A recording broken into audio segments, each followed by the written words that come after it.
पिता की मृत्यु के बाद बेटी शीतल ने दिया पिता को कंधा। शीतल निवासी अशोक नगर जनपद अलीगढ़। मेरे भाई की मृत्यु हो गई थी 2022 में और मेरा मात्र एक ही भाई था।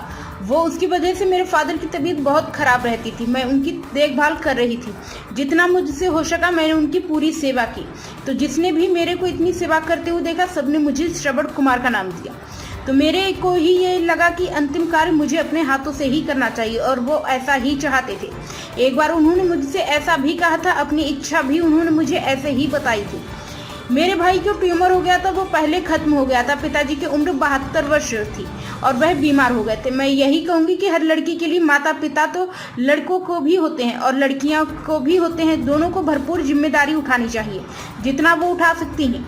किसी काम से पीछे नहीं हटना चाहिए। अपने माता पिता की सारी इच्छाओं को पूरा करना चाहिए। ये संदेश देना चाहती हूँ मैं हर लड़की को, जो अपना फर्ज को पूरी तरह से निभाए और समाज में कभी भी इस तरह की डिसोल्यूशन नहीं होना चाहिए कि लड़का है या लड़की। और यहाँ पर मेरे को जितनी भी मेरे सगे संबंधी है, जितने मेरे परिवार के लोग हैं, उन्होंने भी मुझको बहुत ज़्यादा आत्मविश्वास दिया इस बात के लिए और उन्होंने मुझे बहुत तसल्ली दी, सांत्वना दी, आत्मविश्वास दिया है कि मैं अपने फर्ज से पीछे ना हटूं। ऐसे ही समाज होना चाहिए जैसा कि मेरा परिवार है। नाम लिखिए आपका? शीतल। कहाँ रहती हैं? अशोक नगर अलीगढ़। ये आपने अपने पिताजी को कंधा दिया है, दाह संस्कार दिया है, क्या चुनौतियाँ हैं, किस तरीके का संदेश देना चाहेंगे? मेरे भाई की मृत्यु हो गई थी 2022 में और मेरा एकमात्र भाई था वो।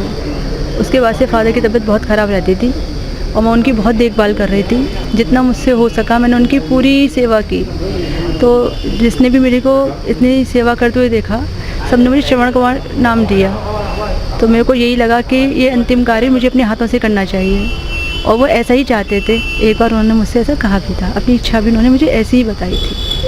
भैया आपके एक्सीडेंट में पहले खत्म हो गए? मेरे भाई को ट्यूमर हो गया था, वो पहले खत्म हो गया था। पिताजी की उम्र कितनी होगी? 72। बीमार रहते थे? बीमार हो गए थे। एक संदेश देने का काम चल रहा है जहाँ की महिलाएं मरघट पे भी नहीं जाती हैं। आपने दाह संस्कार भी किया है, कंधा भी दिया आपने, किस तरीके का संदेश आप देना चाहेंगे? मैं यही कहूँगी हर लड़की के लिए कि माता पिता तो लड़कों के भी होते हैं, लड़कियों के भी होते हैं। दोनों को भरपूर जिम्मेदारी उठानी चाहिए जितनी भी उठा सकती हैं और किसी काम से पीछे नहीं हटना चाहिए। अपने माता पिता की सारी इच्छाओं को पूरा करना चाहिए। ये संदेश देना चाहती हूँ मैं। हर लड़की जो है अपने फर्ज को पूरा निभाए और समाज में कभी इस तरह का डिस्क्रिमिनेशन होना ही नहीं चाहिए कि लड़का है या लड़की है। और यहाँ पर मेरे को जितने मेरे सगे संबंधी हैं, जितने मेरे परिवार के लोग हैं, उन्होंने भी मुझको बहुत ज़्यादा आत्मविश्वास दिया इस बात के लिए और उन्होंने मुझे बहुत तसल्ली दी, सांत्वना दी और आत्मविश्वास दिया कि मैं जो है अपने फर्ज से पीछे ना हटूँ। ऐसा ही समाज होना चाहिए जैसा कि मेरा परिवार है।